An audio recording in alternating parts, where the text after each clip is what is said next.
Make it.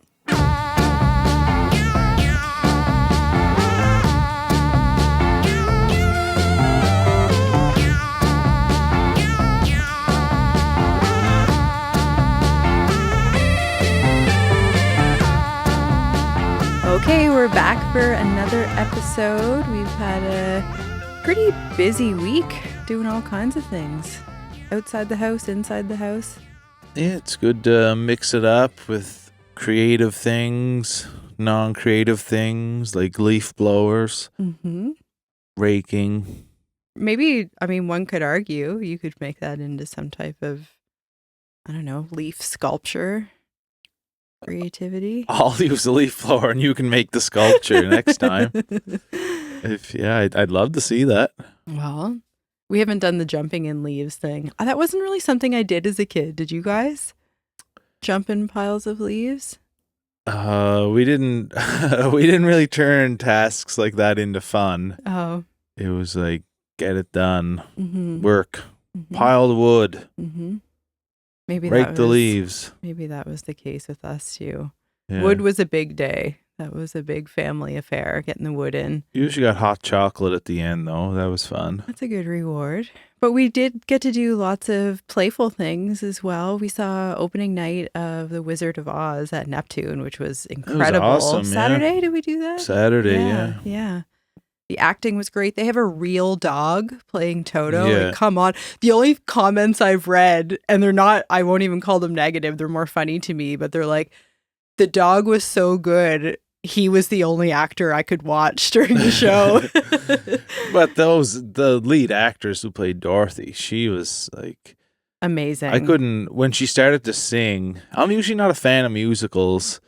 And I was like, oh, well, whatever. It'll be a fun night out anyway. But I absolutely love this. And when she started to sing, it just sounded like she was so good, it sounded like a recording. Like it was just pitch perfect. And I'm like, holy smokes, she's got some pipes on her. She's only 21. And was in more or less every scene. Yeah. Just the amount of lines she would have had to learn. And The Wizard of Oz is such a classic. It's hard to reimagine something that has been reimagined so many times before. And I found the director, Michelle Langell, who's from the Annapolis Valley.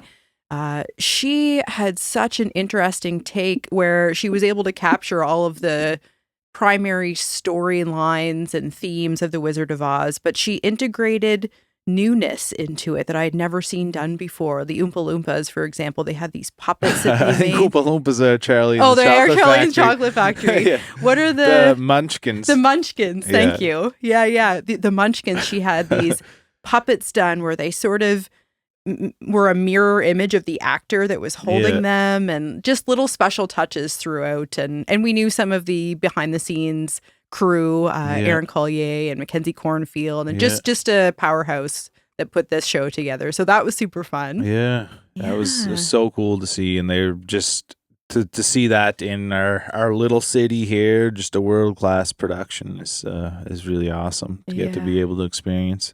We also, well, for me, it was my first legit background acting experience. We went to in Chester this past week.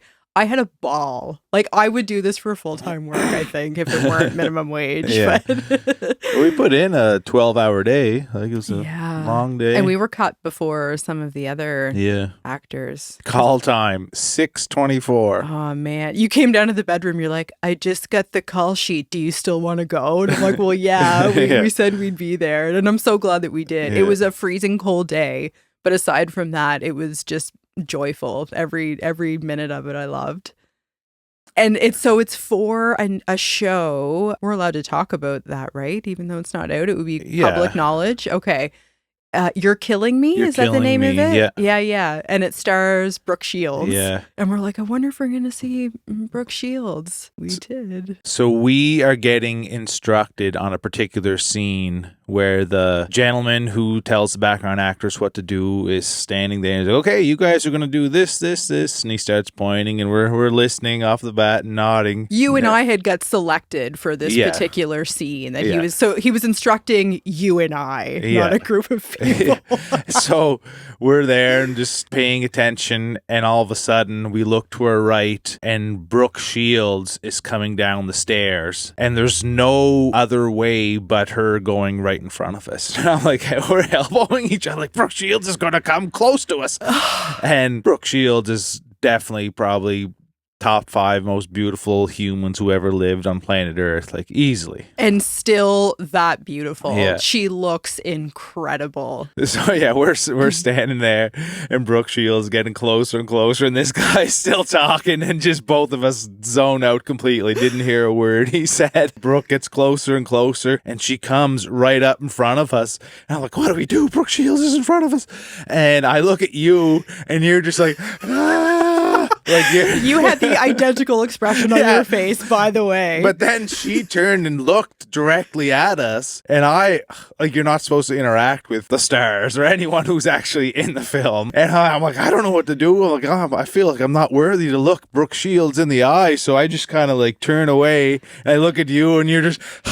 I did. I stared her down, and I think I even did a little like, hi. Because I knew that we weren't supposed to. And I'm like, this is my moment to be with Brooke Shields. She's walking by and she sees us just... ridiculous. Over the top excited that she's right in front of us. And do your face.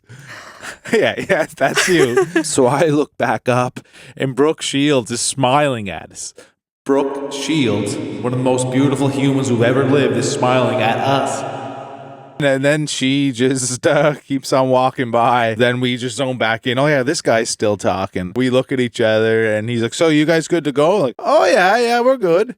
And then we start walking up the top of the stairs where we knew we were supposed to go, because that was before Brooke started walking by. And I'm like, so what are we supposed to do? Like, I don't know. Weren't you listening? I'm like, Brooke Shields was walking by. I couldn't pay attention to this guy. We both assumed the other person knew exactly. And it was very specific directions. Like, okay, you're going to start at the top of the stairs, and on this cue, you'll walk down, and then you'll turn and end at this spot and speak with these people, none of which we heard which the we first found time. out later. Yeah, we had to go ask, like, excuse me, just want to double check. And we're the least important people in this. So there's like 200 people there, and we have to go ask for, the instructions to be repeated because we were enamored with Brooke Shields. But it was well worth it.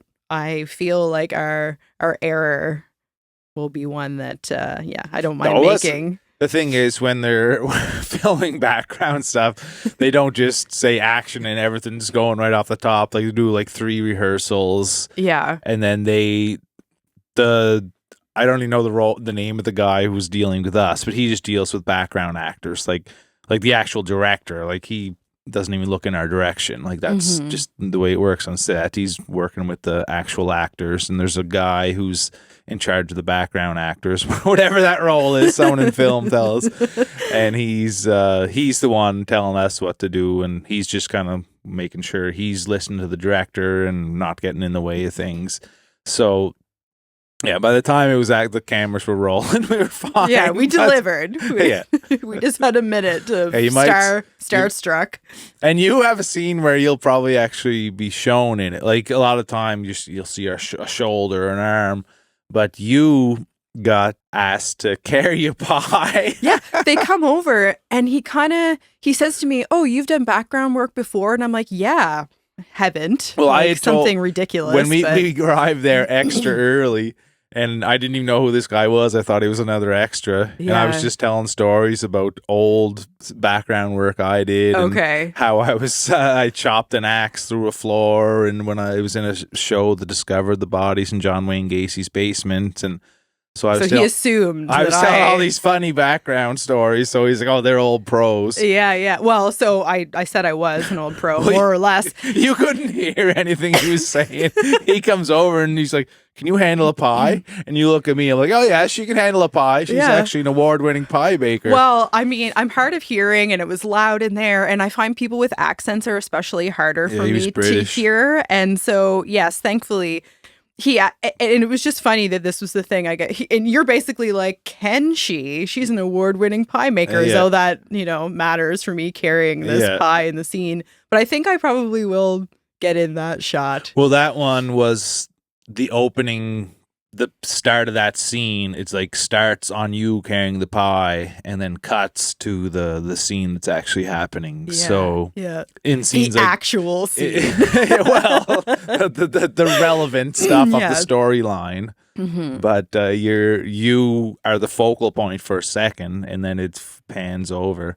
And so I think you'll get in if that scene makes it. Sometimes they cut scenes and change things, but clearly you can see our enthusiasm for how this day was. It was a lot of fun, and maybe we'll get called back. I think that was the wrap of this season of shooting, so I don't know that we'll get on that show. But anywho, it's been a great week. Yeah, we're lucky that we get to have some of these outside creative experiences that were fun and just something different to do. Yeah. Yeah. And we're back with another special guest this week on the podcast. It's probably time to transition into this part of the show. Anne Lévesque, and I have her book here. So Anne just happened to be in the area. I think she was in La Have doing She's in a reading. A book reading and said, I'm going to be in the area. Maybe I'll pop down and do a podcast interview with you guys. So the timing worked out great. It's called The Secret Lives of Public Servants. So Anne used to work for the federal government. So she and I sort of had this in common of being artists that worked this former life in government. And so I really connected with a lot of the storyline because I could just relate so personally to it. But I know that even if you weren't a public servant, then you will find humor and all familiarity in this book. So it was great to have her just pop by. And Anne lives just on the outskirts of my hometown outside Inverness. Mm-hmm. And she's originally from Quebec, but I actually went to school with her sons. They were 1 year older and 1 year younger, two of her sons. She has 4 kids, but I knew them growing up, and put out another book, Lucy Cloud, a couple of years back, and she's been really diving into her creative side lately. She's a beautiful photographer as well. Yeah. I think that's how I was first introduced to her creative work, was through different photography posts that she had made online. Yeah. People in Inverness would have shared them. Just as much as her work, though, I love her story of how she arrived in Cape Breton. Yeah. There was a big movement in that time, and people were, I don't know, they just seemed tougher. Like they were willing to kind of just be along for the ride and see where life took them. And I loved that part of her story. Live off the land for a little bit. Yeah, and just kind of piece together their life. Yeah. And it was just an interesting reflection to go back and see how it all started for her and where she is now. And just really glad that we get to learn more of someone else from your hometown. I think in this interview, I think we captured this, or maybe it was a conversation we had after, but kind of joking about there must be something in the water in Inverness with all of these brilliant writers. And I believe it's her book too. Yeah. So Tom Ryan, your cousin, who we referenced recently, also did, what is it called when somebody does a review thing for you in the book? Just the write-up, the blurb, I don't know. I think there's a term for it. Sorry that it's just escaping me right now. But Tom had also done this for Frank McDonald, who we had on the show. Oh, he did the forward for Frank. That's not the forward, though. That's just a blurb. I'm getting my terms wrong here. I'm sorry. But Tom has given a nice review of Anne's book as well. So Tom's a constant, and there's just all kinds of great writers in your neck of the woods, you included. There we go. Well, let's jump into this chat with Anne, and hope everyone's doing well out there, folks. Happy mid-November, and welcome to Make It with Mike and Kristen, where creative people talk about what they make and what making means to them. Okay, under the wire. Make it. Yes. You're cozy, you're warm. Yes, I'm very comfortable. The air is kind of just now transitioning. Okay. Yeah, we might put our first fire of the season on in our wood stove today. You haven't yet? Oh, we have. Have you? Oh, yeah. There's a coziness to it. It's not even that you necessarily need it. It's more of the vibe that it creates. Oh, yeah. You get used to heat when you have a wood stove. Yeah. You have to see a few leaves falling first before you get that first fire going. Yeah. Yeah. Well, that's happened. Oh, they're coming down. Yeah. It's time. Love the smell of the first fire Yeah. in the house in the fall. Like, it's just, even though it's sad because it's fall, but I love. Fall's beautiful, though. Yeah. Fall's beautiful. It Yeah. just means that winter is Yeah. next, Yeah. I think is what Yeah. she's getting at. Yeah. I do love summer. Yeah. I was in the woods. I go for lots of long walks in the woods, and I never experienced this smell ever before. There was a smell of spruce tree, but then there was a smell of, it was almost like candy. There's something very sweet mixed in with it. And I just stopped and I breathed it in through my nose a couple times. Like, that's one of the nicest smells I've ever experienced. I don't know if it's something particular to the fall, because I've never, or it was just in this particular area. Didn't seem to be anything unique about where I was at, just trees and woods. You could smell like candy. It was a very sweet, just nice smell amongst the spruce and the smell of fall. But I wonder if anyone knows what that is.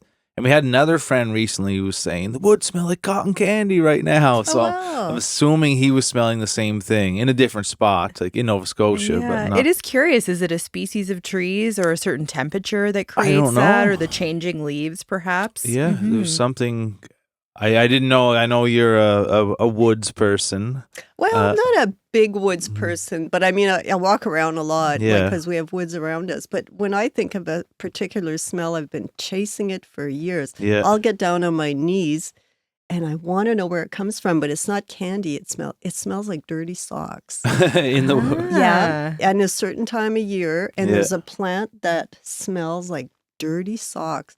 That's the defense mechanism, is it, of that plant? Stay away, don't eat me. And I want to know what plant it is. Wow. Hopefully we've got a horticulturist that's listening this week and can give some insight. This variety of smells. Give us an explanation there, folks, if you happen to know. So if you're creating, Anne, are you curating things like that, a sensory experience? So we've talked about the warmth of a wood stove or some of these scents. Is that something that kind of taps into a part of your creative mind to make your environment in a specific way? Like, are you setting the stage? If you want to sit down and be creative or start writing, do things in your environment support a certain way of thinking about that? Not really. Okay. Yeah. No, you not just really. can be anywhere and it comes to you. Okay. Yeah. That helps. Uh-huh. Yeah. But as far as just to go off on a tangent on that, I've been collecting smells since I am a kid. I would drive my mother crazy. We'd go to there was a store called the Geraldton store when I was growing up, and it was a little bit seedy, and I would go around and I'd smell all the clothes. Like, I wanted to smell what everything smelled like, and she'd say, "Stop that." But I've always been curious about smells. Anyway, I think scent is one of the overlooked senses, isn't it? It is. But jogs apparently. memory, and there's different things about it that are more powerful. Yeah, it does. What are some of your favorite smells? That one I experienced in the woods. Yes, the this new candy one. woods. Candy. I love the smell of the ocean it's like from mid-May to maybe the start of July, where when everything's coming to life, there's almost this smell of like fresh laundry that comes out of the water. And it only happens, that I've experienced around Nova Scotia here in the East Coast. I'm sure it does in other parts, but something, I tried to find an explanation. I guess the smells I like are very mysterious. But I've tried to find an explanation, and one is like, all this stuff's coming to life at the same time, and the breeze changes and the ocean current, so there's this combination of things, but that's a big one.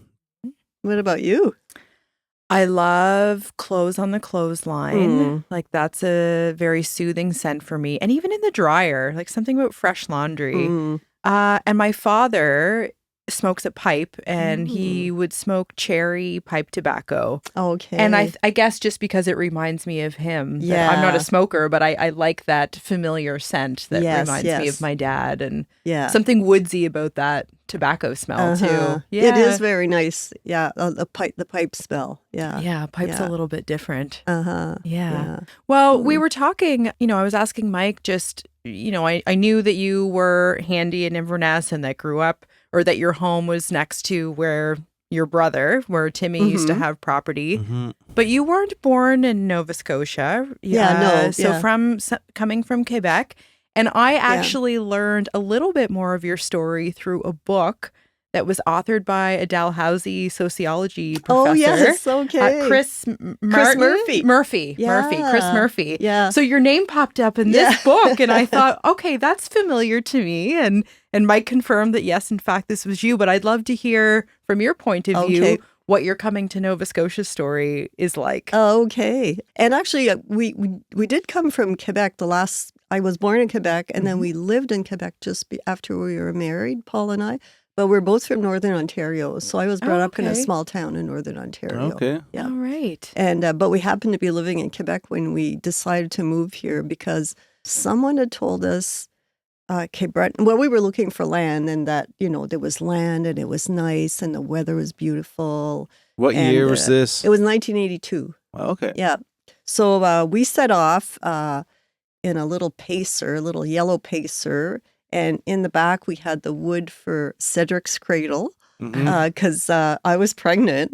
I was I don't know, 6 months pregnant. And so we arrived in Inverness the day after the Ocean Ranger went down. And it was awful. I had never seen, as far as the weather, I had never seen ice pellets before. Oh, wow. Welcome. And I know. And I remember in the morning we stayed at the motel, it wasn't the Gables, the other place, The Lodge. The Lodge. Yeah. And having to walk to where, Brother's Restaurant is, and having to go like this because of the ice pellets. What is this?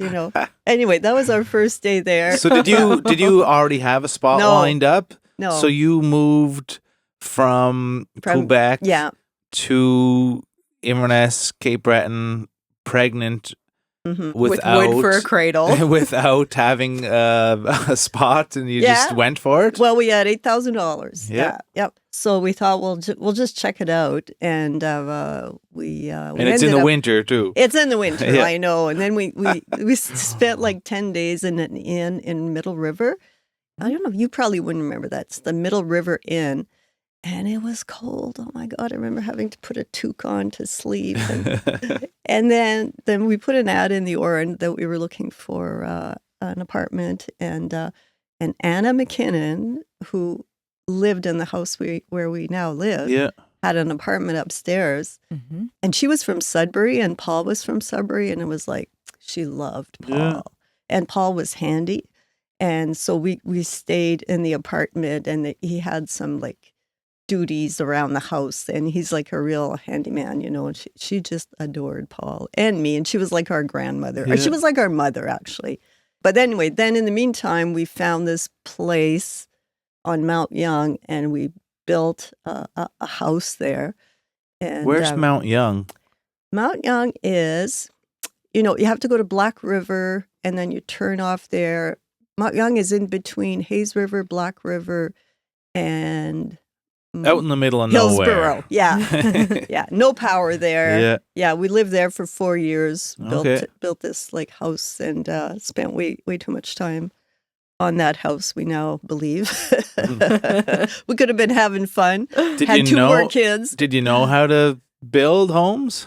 Well, Paul was Paul had worked, had built a house with someone once. Yeah. But no, we didn't know anything. Yeah. Yeah. You just got online and looked at YouTube videos, right? Yeah, right.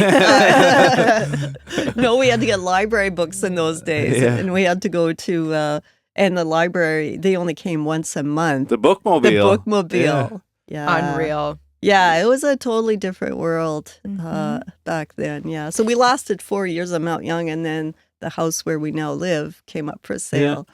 And we ended up there. And, But you arrived here thinking, I'm going to live here. Was that the plan, or you were just okay? Yeah, we were and had you hoping. ever been to Cape Breton before? No. And okay, And we didn't know anybody here. So why did you choose that destination? Well, we had looked around in Ontario and Quebec, and we couldn't find anything. We'd really looked in a lot of places. We'd even checked out a few communes, just to see what that was like. And we really wanted to live rurally and independently. Mm-hmm. It was mostly Paul's dream, I must say, but I just went along, but we did it. It was. So in the building process, if you're like, oh, how do we build a roof? Like, oh shit, the bookmobile's not here for 2 weeks. You had to wait for the bookmobile to come to get a book on building a roof. That's an amazing story. Yeah. I love that. Of my husband, everyone always says, is there something that man can't do? He can. He can do anything. He just fixed our car. There was 3 things wrong with it. It didn't get inspected, and he taught himself how to weld, and he fixed the hole in the back of the car. Anyway, so I'm with a good person. Yeah. Like when it comes to being handy and very intelligent that way. Yeah. My dad was like that too. Mm-hmm. And I think growing up, I just assumed, this is very, maybe, not representative how I see gender, but as a child, I assumed that all men were like my dad, and that it's just part of their DNA to be able to teach themselves to weld and fix the car. Yeah. This was something I observed of him, and I now think about it as his creativity. Mm-hmm. I think that art is often, some of those skill sets are not on the same page maybe as what we would think of as traditional art, but I really admire that in him as his creative outlet and skill, and how he was willing to be a beginner and teach himself to do that. Mm-hmm. Yeah. And that's what you would need if you were going to be a visual artist. Imagine being able to do all those things. You could do sculpture, you can do all kinds of things. Build your own frames. Yeah. And all of that matters. Yeah, it would be. Yeah. When did your creativity start to come out in you, or when did you feel that or connected to that part of yourself? Well, I remember that very vividly because of I was 7 years old, and I was walking home from the last day of school, and the teacher told us that we can keep our scribblers, and this is something that I think my parents would have never thought of doing, was having paper around for us to draw. Or, my parents were rural people. Neither one of them finished elementary school. They were unable to do that for different reasons. My mom's parents moved when she was in grade 2, and she never went back to school. But she was an autodidact. She learned. She was a great reader. But I mean, and we were in Northern Ontario. Anyway, it's a long story, but anyway. Yeah. So, and I thought, I was clutching this book, and I thought, I'm going to write stories, because it was something that I loved doing. And I never once, for years and years and years, ever wanted to become a writer. I just wanted to write. That's what I want to do. I want to write stories and poems. And so it started very young. And when I was 12, I wrote my first book. Incredible. And it was like a mystery, and it was like Nancy Drew, and it was set in Italy, so I had to go to the library and do my research all summer, and I illustrated it too, and it was an illustrated novel, and my mother threw it out. You remember it. She never owned up to it to the end of her life. No, I didn't throw it out, but she was a purger, my mother, every once in a while she didn't like garbage around, and yeah. In your eyes, what is the difference between being a writer and wanting to write? Well, I think being a writer, I'm thinking of making a living at it, or at least, publishing, a career. Or whereas just writing, it, can be just an outlet or a hobby, or And how do you feel about that distinction now? Well, I don't know. the writing part is the best part, for sure, of being a writer. And then the rest, like the marketing and the, all this shit that comes with it, like I find that, tedious and difficult. And it's, especially now, there's so much, there's such a, not a demand, but a need for that. You have to do social media. You have to do all kinds of stuff. Well, you guys know that. Well, we do, but I'm always curious to hear of other people's relationship with that. And some are better at seeing social media as another creative outlet. They enjoy the making part of that. I don't feel that way as much, or it kind of ebbs and flows, how connected I feel. But I would almost say, just given how you've talked about writing and being a writer, that it almost came by accident that you found yourself having this title of being a writer. If you started out with just writing for the joy of it. Is that true? Yeah, I suppose. Although there came a point. I mean, I continued to write stories. I continued to, and I did get some stuff published when I was in my early 20s, and then after that, life happened. All kinds of things happened, and it wasn't as easy as it is now. Like now that you have. We have computers, and it's you're not writing by hand, and I think it was a little bit harder then. But what was I going to say? It was something else. I forget. Well, it's adopting this title of being a writer. Right. I guess is what I was asking about. If maybe it something shifted in you where it became a quote unquote job. Right. It's when I wrote my first novel. I think when I wrote a novel, then that felt like something. It wasn't just like a story but I still wasn't a writer, and I was working as a pension clerk then. Right. Like in the book. Yeah. Yeah. Which leads us to your current book. Yeah. Well, I was saying to Marion yesterday, because I was reading at La Have, and the last time I read there was with my first book, Lucy Cloud, and Marion asked me before she introduced me. She said, what's something people don't know about you? And I just said, oh, I was a public servant, And afterwards, I thought, like, what a dumb thing to say. Like, why did I say, like, of all the other things I could have said about myself, But here I was last night, and I was with a book called The Secret Lives of Public Servants. It seemed like there was an arc there. Yeah. Well, you're putting your relevance into the book. You created a book about the secret lives of public servants, so you obviously have that information to lean on. So it ties it all in together. Oh, she's this cool creative person who also had this life where she did this and wrote a book about it in some capacity. Does that feel like an unlikely thing about you, that you worked as a public servant? Well, I guess I just kind of fell into it. That's what happened. I studied social work in university, and so when I went to, we went to Inverness, and I looked for a few jobs, like once the kids were of a certain age, and there weren't a lot. I mean, I could have applied for a job in Port Hawkesbury, which is an hour's travel, but something came up, in Human Resources Development Canada, and I eventually became an employment counselor. So it was like related to what I did.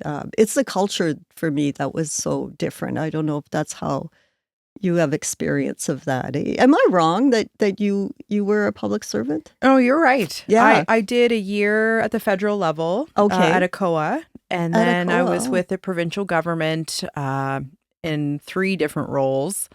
Over the course of 8 or 9 years. So almost 10 years more, which I think is more or less your time frame that you were in that role. And I'd love to hear what your experience was. And really, and the reason I asked if that was a surprising role for you, because I know when people, my close friends who know me aren't surprised because they've known all along that was my job title. But just to say that as a creative person, and my maybe public identity is certainly more aligned with creativity and art and going to shows, and I'm married to a musician. Yeah, It seems a little bit off-brand to some to think that I spent nearly a decade of my life working in an office, and I was in political roles and more bureaucratic roles. Okay.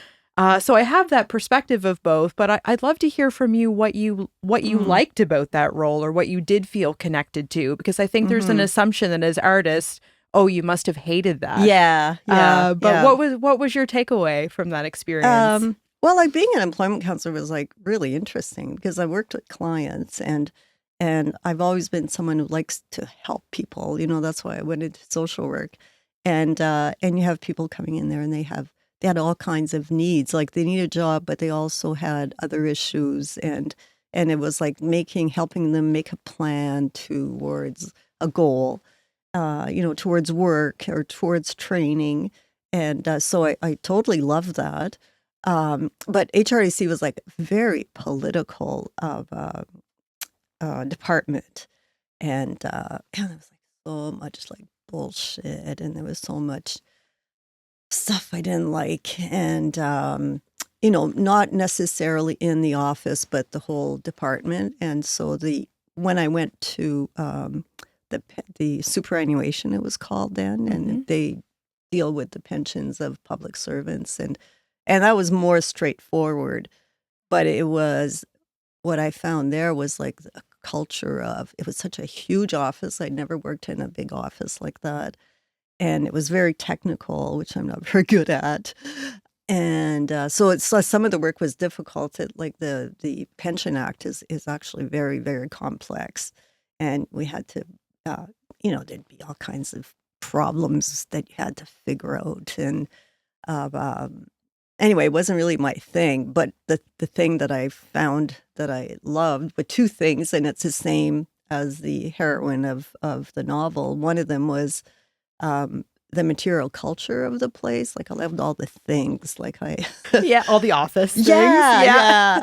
It was so cool. Like a stamp caddy. Have you ever seen a stamp caddy? Where they have those stamps and you can like pick out a stamp and like stamp, stuff. And it was very old, but they had these lying around even though they didn't use them anymore. And so I like that. And then I also like the lost annuitants, which is what I wanted to name the book. But I went with the present title. But these were people who were who had once worked for the department for the public service at least 3 years. You had to have had 3 years, and then they quit. And this could be 30 years ago. And now they're 60, and they're entitled to a pension, and you have to find them. And some of them, and that was my favorite file. Like I just used to love that because it was like detective work. You had to find these people. It wasn't always easy, and some of them you couldn't find. And so that was the germ of the story for this book was, what if I knew who these people were and what they became, what happened to them after all this time, and so I found great pleasure in working that file. And are the other primary characters in the books inspired by real people that you have worked with, or maybe a combination? Well, I think all the characters are me. Yeah. Okay. In a way. Yeah. They all have one facet of me or something else. But I mean, they're, of course, they're exaggerated and things happen to them that have never happened to me. Sure. Yeah, they all, I would say anyone that works in an office environment, though, doesn't even have to be government, can relate to the story and the characters and, yes, the different examples you use. So, it's more universal than just... I think so. Yeah. Yeah. I think there's something that happens to people when you put them together in an office. Like it's, there's all like the petty infighting and, I don't know, the rules. And this is something that I still regret, years ago, you'll go, you remember a conversation and you say, I wish I would have said this. Well, it was years ago when my manager, not the manager in Inverness, but another manager, like, who said to me, Anne, you don't like rules, eh? and then I thought what I wanted to say was, I don't mind rules. I don't like stupid rules. Yeah. You know, like that's what I don't like. You're having your moment of redemption right so, now. Yeah. So there you go. There you go, Muriel. So you talked about the difficulties writing in the early 80s where you had to use a pen and or pencil and paper. And a little computer. I mean, a little typewriter. Yeah. So obviously things have changed now. We have computers and programs where we can save it and back it up on different hard drives. And what is your routine for creating now? How do you bring to life the pieces that you've released so far? So I don't plot things out ahead of time. It just doesn't work for me. So basically, I just sit down, and it's in the morning. I took a little break this summer, but it's every morning, and I sit and I open the document, and if it's at home, yeah, and if it's a document that I've been working on, what I do is if there's something there's a problem with it, I highlight it. So I just like scroll down until I find a highlighted part and work on that. And it go from there. So well, that's for a document that's I've already started working. Otherwise, it just comes out as I write.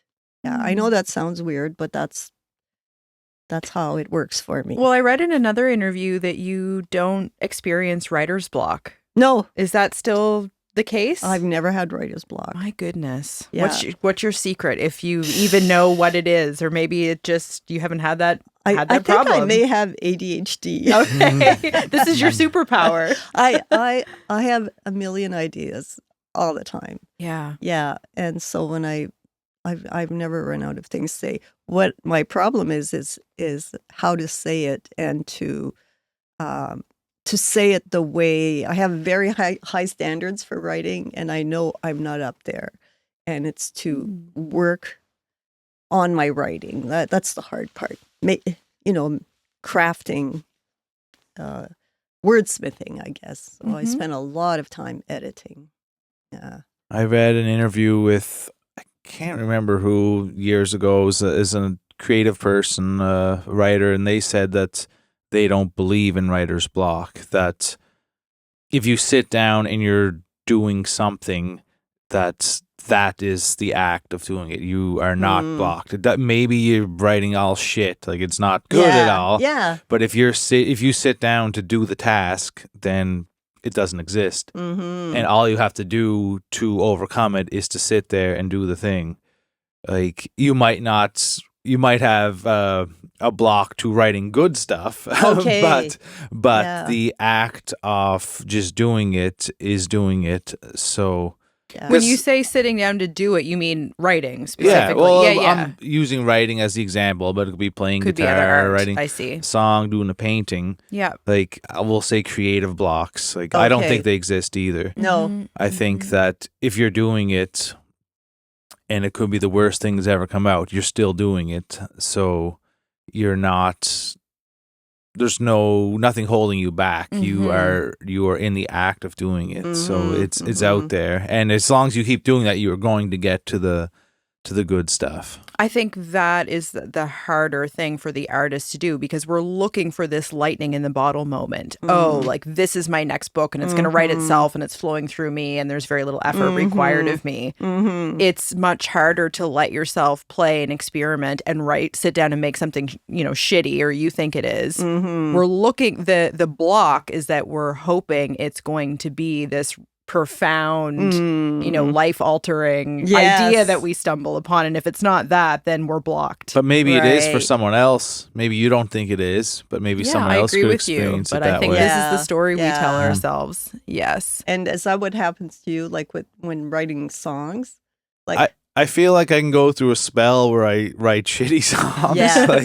Like I'm not writing anything great or anything that I want to put out there. But I'm always coming up with ideas, and I've never felt blocked. I've never felt bored in my life either, because there's always something to do. Yeah. Because when you hear people say they're bored, I'm like, you live on Earth. There's go out in the woods, play a video game, play a guitar, listen to music. Like there's just endless things. I don't understand how anyone could ever say they're bored. They're bored, yeah. Like if you're locked in a room with nothing, I guess you could get bored, but then you can meditate, go into your head. And what in Shawshank Redemption, remember he was in solitary confinement, and he said, was it Beethoven with him, whoever, it was some composer, and like he's like, I just had it in my head, so he was with me. But now hopefully no one out there gets put in solitary confinement in any way, shape, or form. But I think being bored and having creative block are kind of the same thing. Like you can just do something, and you're doing the thing as long as you're putting the effort in. Have your book ideas felt that way, where it was just a knowing that this is a story that wants to be told?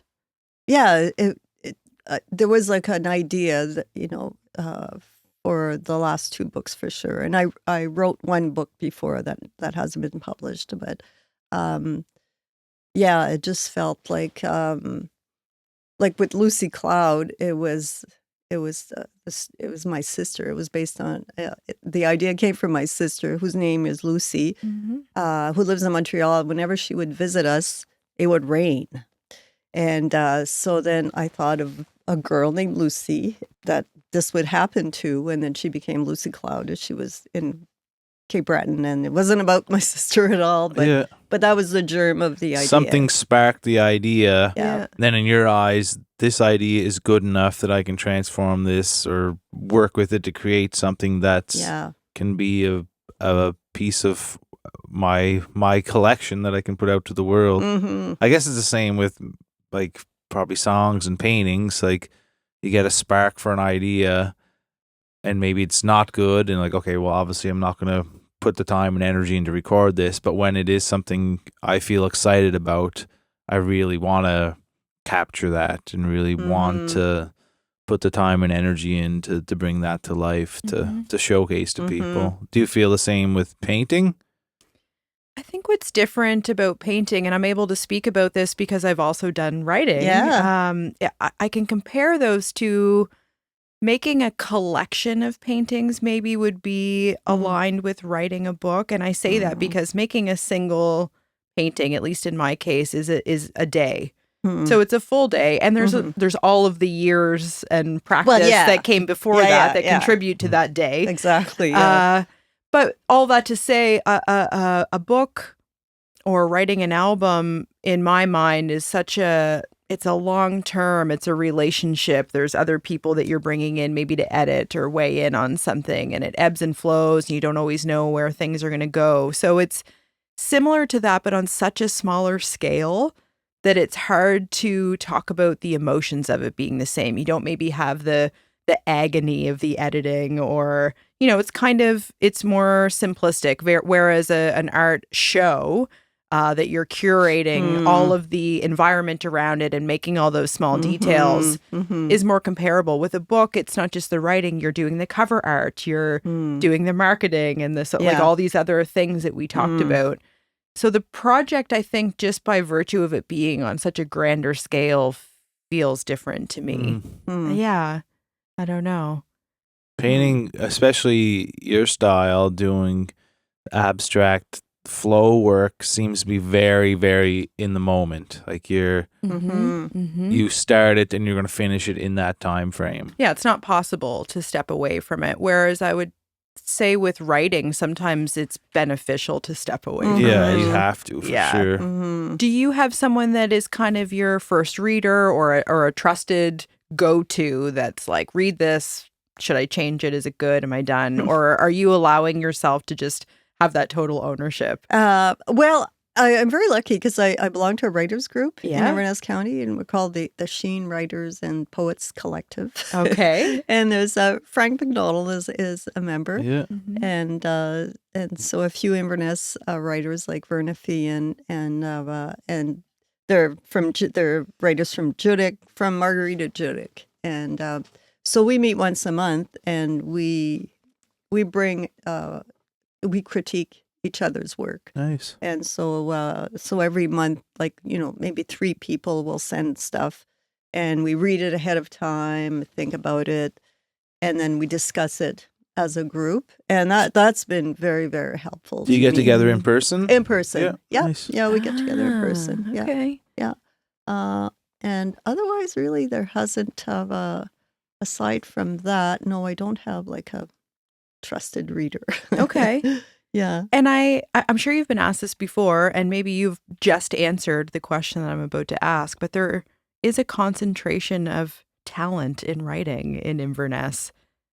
I would say, like, Mike is a writer, and Frank and Tom Ryan, your cousin, and like there's been a lot of success Alistair McLeod. there. Alistair, Yes, Alistair like McLeod. there's Yeah. it's like Alex this McLeod. magnet for creative people in general, and obviously it's beautiful there, and we can talk about the nature and inspiration that is likely found in that. But is there something that you've experienced that feels different? Is it being part of these writing groups or having a supportive community? And what is the magic that's in the air in Cape Breton for artists? Okay, that's I don't know. Like, I lived in Moncton for 7 years, and that's where I worked in a pension office. And I was part of a writing group there as well.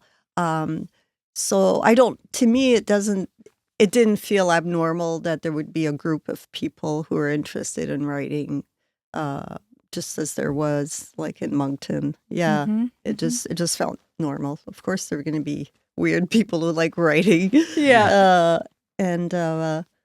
But yeah, Frank and Verna and I started the group after attending a workshop that Donna Morrissey gave in Margery, and we went to that, and then we realized we were all writing poetry. And that's one thing about Frank McDonald, that he's never published his poetry, and he's a wonderful poet.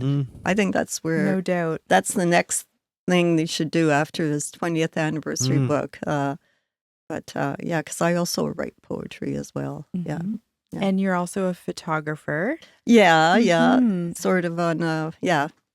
And do you feel like that's more of a hobby? Yeah. Or, okay. Yeah, that's a hobby. And because some might say of you, I think your next book should be a photography book. Yeah. Well, that's what my publisher thinks. But it's too, like, I just can't, like, devote my time. Like, it'd be so much work, even, like, doing that, or even, people have suggested like a show, and I thought, oh my God, stuff framed, and anyway, I'm just not there. But for me, it's enough to show my things on Instagram and Facebook, and I really love photography. I love that art. Yeah, it's like I find I can really express myself that way, and yeah, it's noticing. And that's the same thing that you do when you're writing. It's noticing things, noticing people, and then taking that photo or writing that poem. Yeah. Is that a part of your mind that's just on all the time? Is that noticing? I think so. Yeah. Yeah, I think so. It's funny because I was reading the Oran last week. Did you get the Oran? No, I read them when I go home. Yeah, you read them. Yeah. Well, there was one last week, and I was looking at the picture of the volleyball team, the girls' volleyball team, and I saw they all had the same hairdo. Like there was like 12 girls, and they all had their hair parted in the middle and no bangs. And even the coach had that. That kind of thing I noticed. I thought the side part apparently makes us old ladies now. Oh, is that what it is? This is the thing. Yeah, still rocking it. Okay. Yeah. So like they all looked identical, and I thought, why is that? Like, what is it? And I guess it's something that I don't understand because I'm not 16. Yeah. Maybe. And they all had long hair. Yeah. I mean, part of, I think, as I recall, part of that age is you just want to fit in, and whatever's cool, that's what you have and want to look like. And I've graduated out of that sense of connection into my own self. But I don't know, it does make me think about how much the world may have changed since you not only moved to Cape Breton, but just as an artist. I mean, we have so much exposure and potential influence or comparison or all of that. Like what do you miss about before? The old days? Yeah. Well, I love that I can show my photos, which I couldn't before. Yeah. Yeah. So you mean like as an artist, Yeah. what would I miss from before? Well, one thing that was a lot easier was that there were a lot fewer people writing, because now it's easier, and so a lot more books are being published. There's a lot more of more books are getting published, and fewer people are reading them. So you're kind of in a quandary, and there's it's for publishing's very difficult now. Yeah. Yeah, and I think in the old days it would have been easier. Yeah. Yeah. Just to have opportunities. Yeah, and, I think there were a lot more. Yeah. So, but in the old days I wasn't writing, so I wasn't writing as much. Yeah. Do you gravitate towards the arts as a means to express yourself? Is that your main reason say for yes. for being an artist? I would say yes. Yeah. I'm always like, well, I gather stuff. Like I like rocks and stuff, and I have a collection of, just like your Aunt Beth, of sea glass, Yeah. and I'm always thinking of stuff I could do. And 2 years ago, I did this thing I always put something in art, hands dancing, a photo or something. I didn't this year, but so last year what I did was I had all these letters that I've had over the years. Like that's one thing I miss with the old days, the letters, because we used to write letters to each other, and I have tons of letters from, especially when I was in my early 20s and moving around a lot, and our friends were writing to each other, and I had like piles of these, and I just couldn't bear to throw them out. So I had to do something with them. So, and I had to have a whole room to be able to do it. So luckily I had an office then in the house. And so I had this huge frame, and I would glance through the letters, and if there's a sentence that popped out, like I cut it out. And then I made a collage of all these, and they're all in different handwriting, different color paper, all kinds of stuff. And I made like a letter, and it was very satisfying to do.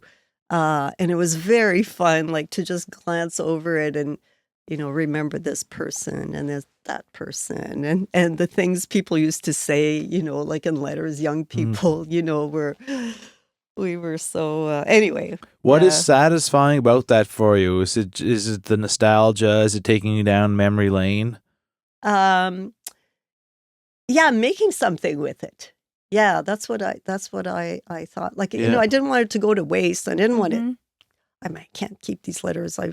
I had never read them all. I had read them originally, but I'm not going to spend the rest of my life rereading these letters. But it felt important to me, and they're artifacts. When they have, that beautiful handwriting, they have the stamp, like the address. Now we just have email, right? Yeah. We don't have those objects anymore.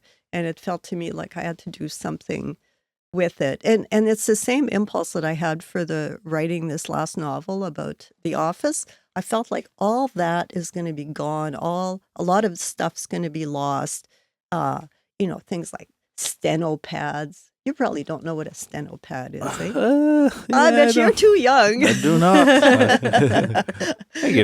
I could think it out and talk it out, right. I'm sure, but so this is before computers, and it's shorthand. It's for taking shorthand, and so there's all these beautiful objects. And in the book, the heroine thinks of making like an installation with all these objects.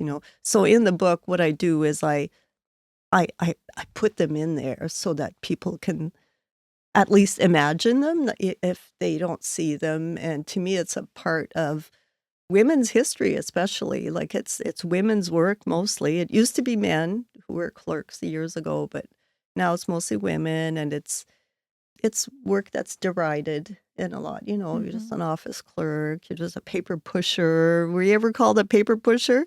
God, no. No, nobody called you a paper pusher. No, they did not, my friend. No, Okay, good for no, you. things may have evolved. Yeah. Maybe they just knew better, but Yeah, or they know you. yeah, Yeah. exactly. Yeah.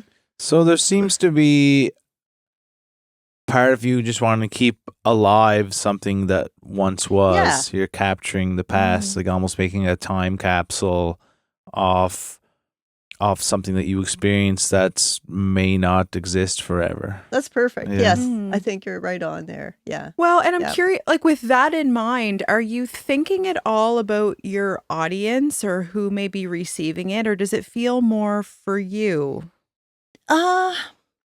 Well, I guess it's for me, but I kind of thought that like I'm kind of showcasing the work of a lot of people who are forgotten in society. I mean, you Mhm. know, a lot of books are about, you know, now anyway, it's all something fancy, some, you know, nuclear scientist or somebody who does this or there seems to be a formula now, like a Mhm. lot of the heroines or heroes of books are uh, have an interesting livelihood or um, but nobody's ever a pension clerk, you know. So to me, that seemed I just wanted to have have people who are actually pension clerks in the book, but then they're not all pension clerks. But Mhm. I love that, and I have a lot of respect for how you've selected your characters in this book. Mm, And there's a lot of, wonder and creativity, even the formatting in some cases of the book. mm, Like you see that creativity inside of you that is mm, beyond just the book and your day-to-day characters, but you've been able to infuse it with people just like others that would be reading it. These are mm, regular Nova Scotians. These are the untold stories and mm, arguably the untold heroes in our communities. I mhm, think there's so many people, be it working in an office or not, but just in our rural communities in particular, that maybe don't see themselves as special enough or important enough or mm, exciting enough to be in a book or someone like mhm, them in a book. And so that's part of what I loved about this writing was mm. these are the folks that, aren't necessarily They're the not superheroes. cutting edge scientists Yes, that are yeah, making the headlines, but yeah, yeah. without them, the scientists wouldn't be able to function either. Hmm. So there's a recognition, I suppose. Yeah, yeah. Yeah. Very nice. What do you have in mind for your next piece of work? Mm. Well, I have two things in mind. Well, one of them is I really want to edit my first book again, which Yeah. is I feel like I have a duty to it because it's Yeah. like most people. My first novel is, most people write about their home and their where they spent their childhood. I think as a first novel, that's very, very common, Okay. because that's what we know. What we eh? know. Yeah. Mhm. And so I wrote about my home in Northern Ontario and about it was like a French Canadian diaspora there. They were all from New Brunswick and Quebec, and they were loggers, like lumberjacks, the men anyway, and they moved there in the late 40s and 50s, and there were enough people in our community to have like a French school. Like I went to school in French, to a French Catholic school. We had the English side, we had the French side. Never talked to the English side. That was, yeah. So anyway, so I feel like I have a duty to finish that just because it's my roots. Yeah. And I think the story is good too, but I have to work on the writing. So that's one project. And It's nice when yeah. you step away from it for a while, though, and you come back. You Yeah. have such fresh eyes, such a new perspective that Yeah. you'll take it in directions that you wouldn't have thought of originally. Mhm. Yeah. Yeah, I think that's my next project. What does making it mean to you, either in art and work or just in your life?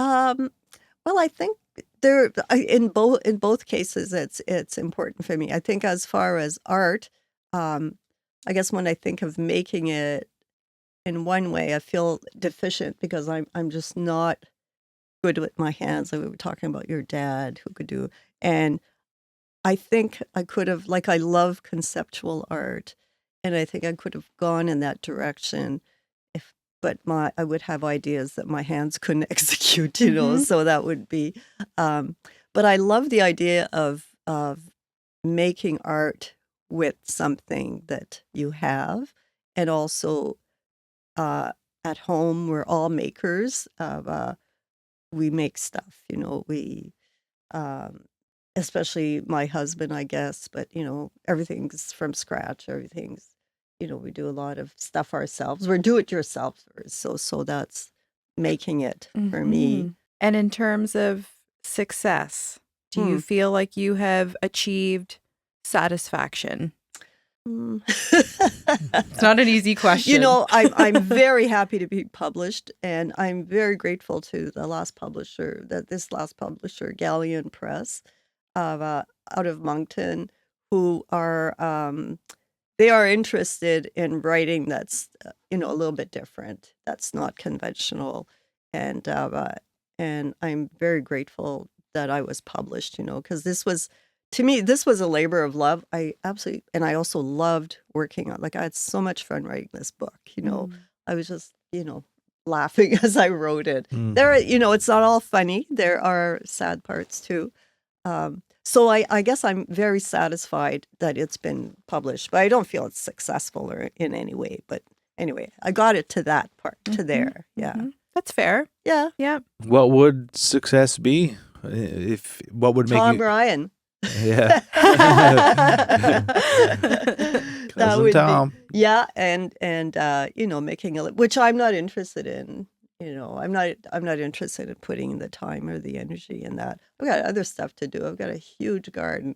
Right now I've got tomatoes waiting for me at home. I have to make a bunch of sauce, and I love that. I love I love gardening, growing my own food.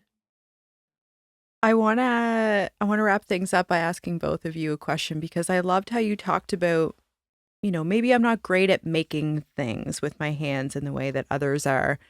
I'm kind of newly recognizing in myself that a lot of the art that I'm drawn to, I probably wouldn't be great at making on my own. And I wonder if there's something there. It's not really something I've talked to with others before. Like, is that why I'm drawn to it, or should I be trying to push myself harder? And I'm curious just to ask both of you, because I have found recently I'm going back to baking and knitting and sewing, and maybe didn't see them as artistic before, but they're things I grew up watching my mother do, and they're actually very natural to me. Like, they come really quickly, but I am really, I'm lit up by immersive art and like the digital space, but it does not come intuitively to me whatsoever. And so there's a curiosity there of, am I drawn to this because I can't do it, or I feel like I can't do it? And just wondered if either of you were drawn to something that feels outside your wheelhouse, or if you've ever thought about why that might be. I think I'm drawn to things I don't do because it's something that I don't have to analyze in a way where I have to try to figure out how they're doing different parts of it. Like, if I go watch a rock band play, of course I'm gonna analyze them in the perspective of, okay, what's this guy's guitar tone like? What kind of snare drums he using? Like, what guitar pedal? Like, I'm thinking about all these things because that's what I do. And sometimes you don't want to do that, but that's just how your brain works. Because, like, oh, what can I pick up from this? Or what are they doing that I can learn from? But when it's an art that's completely outside of what I do, you're able to just kind of sit back more and just take it in and be inspired by just the creativity of it. So you feel more relaxed consuming something that you don't understand. Yeah, for sure. You're not, I'm not, at least me, I'm not diving into all the nuances of it. Like, if when we go to watch a play or something, I can just be like, oh, that was super cool. This was awesome. I didn't get this part or whatever. Yeah. And afterwards, we always have a conversation about what we just experienced, and we say what we liked, what we didn't, what we thought of it, how it made us feel. But we're not trying to figure out all those fine details of how they did this, how they did that. And it's, it allows you to just consume it, I guess, rather than try to deconstruct it and reverse engineer it, I guess. Yeah. Mm-hmm. What about you, Anne? Is there something that Mhm. comes to mind that maybe you enjoy creatively for the reasons that I've And described? that's just me too. Like, Yeah, maybe everybody's different. That's Yeah. why I'm like, yay, I get two of you. Well, just to riff on what you were saying, like it's the same with me with writing because there's like a saying they say you read like a writer once you're a writer. You're analyze. I'm always, doesn't matter what I'm reading. I'm analyzing. I'm trying to figure out look at this sentence. And trying to remember how it works. But I can't think of really an art except for music. But I'm not. That's something I could never do was pick up a musical instrument. So even though I can marvel at it, but I've never wanted to do it, Yeah. because I know I'd suck at it. I can't do it, and you have to put in the hours. Mm-hmm. Yeah, A lot of hours. a lot of hours. Yeah. I've been amazed by one of my sons produces music. Is like a music producer. Yeah. And, and there's a character in the book of Dell's boyfriend is a music producer, but it just like blows me away what he knows and how he can construct a song out of all kinds of stuff, and but I wouldn't want to do it. Yeah. Yeah, no. We can be impressed by it and Yeah, not want to yeah. take it on. Right, Yeah, that's right. fair. Yeah. Is there anything that you had hoped we would ask today that Oh. we missed? I can't think of a thing, but I love talking to you and how comfortable you make me feel, and I really appreciate that. Oh, well, that's very nice to hear. Yeah, Yeah. yeah, Thank you. yeah. I don't know, we hear that a fair bit. I think it's because we're genuinely interested. It's obviously part of the point in having a podcast is we want to showcase how much talent there is locally. And Mhm. we truly, though, get so much out of it. It almost feels self-serving at Yeah. times. Being able to talk about some of these ideas. I mean, what I've just asked is something that only has kind of come up for me in the last couple of weeks and pondering this and how beautiful to be able to discuss it with other artistic minds on a regular basis here in our Yeah. home. Like Yeah. there's something really therapeutic about that for me as well. I don't know if for you sure. I don't know if Mike treats it so much as therapy, but I absolutely do. Yeah, Yeah. yeah. Well, I think it's so comfy here too. I think that's part of it. It doesn't feel artificial. Doesn't feel like this, sterile place. It makes me feel comfortable anyway. I love the couch. Yeah, and- good. There's a lot of conversation pieces in here. Yeah, yeah. We should do an episode sometime, Kristen, just talking about what's in here. What all of the pieces are. Right. Yeah, that's a Oh, good that would be idea, very actually. cool. Because looking around, now that you say that, looking around, Yeah. pretty well every single piece has a story Has a behind story. it. That'd be really cool. Yeah. I'd like that. Yeah. And I hear George crying. He's just woken up, our Okay. cat. So he's the boss around here. That's our Okay. cue. Is that a cat? Yeah. Okay. Sometimes he'll sit up here. He's been Oh. napping down the hall. He but- will now that the winter's here. He's outside Okay. basically 23 hours and 50 minutes a day. So Wow. Yeah. Wow. He's an outdoor boy. He's a rescue, so he was, I think, Okay. used to living his life Yeah, outdoors before he outdoors. came to But he our likes home. sleeping inside once in a while. yeah, once the winter yeah. comes, he's inside 24/7. So. I bet. Yeah. I bet. They're yeah. like us. Yeah, Yeah. yeah. They want to cozy by the fire just Yeah. as much. Yeah. So are you heading back to Cape Breton today? Yes, Is we that are. Okay. And because our cats are alone. Yeah. Okay. So you So- understand. Yes. Yeah. We're rushing back. Uh-huh. We have two 2 cats. They're gonna have a bad week because the first time they've been left alone, and they're both getting neutered on Wednesday. Oh yeah. What have I done? This is like Drama a traumatic week. week for them. Yeah. And do you have any other book readings coming up or events that you'd like to share with our audience? Well, no, there will be stuff in Moncton in November, but right now, no. I think I'm just gonna sit back and good. Yeah, And let start things working on. unfold. Yeah. Very good. And where can folks find your work, be it social media or a website, or where would you like us to direct our audience to? Well, I mean, if they want to look at my photos, they can find me on Facebook. And if they're looking for books, there are some at the Emporium at Halifax, on the waterfront. We'll find the link and put it in the show notes. Okay. Yeah. Yeah. This is our workaround. All right. Yeah. Yeah. So in Halifax, the book's available there. Okay. Yeah. All right. Great. Yeah. And in Inverness. And in Inverness. Yeah. Okay. At Quincy Market. Quincy and the Arts Center. Okay. And, great. Yeah. Brook Village Store. Awesome. Well, thanks for being here, Anne. Well, thank you. Congrats on the new book. Okay. It's a big moment anytime you put out something that you put that much time and energy into. So congratulations. Thank and hope you. you're feeling proud of yourself. Well, a little bit. Yeah. I hope so too. Yes. And thanks for making time on your busy trip here. Okay. I know you're not close to home. Yeah. But we pride ourselves in being able to do our interviews in person. So it means a lot that you were able to show up and be here in this space together. Well, I'm very appreciative and grateful. Yeah, good. Yeah. Wonderful. It was so great to get to know a little bit more about you and your inspiration. Yeah.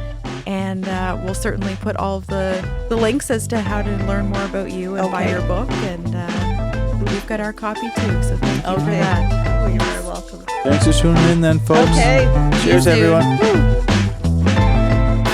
Make It with Mike and Kristen is recorded and produced by Michael S. Ryan at Hot Jupiter Sounds. Intro and outro music by me as well. Cover art by Emily Rankin at Take Note Graphic Design and photography by Candace Moore. If you cool cats want to help us out, the best way to spread the word is by telling a friend about us. Tell your mom, tell all your buds. Word of mouth is still the best way to reach people. It's free for you and helps us immensely. And if you're into it, you can like and subscribe and all that stuff too. Another way to support us is through our Patreon. We have a number of super fun tiers and perks like bonus content, handwritten postcards, creative coaching, and so much more. Find us at patreon.com/Mike and Kristen. For the makers, the dreamers, and the figuring it outers, have fun trying to make it out there, friends.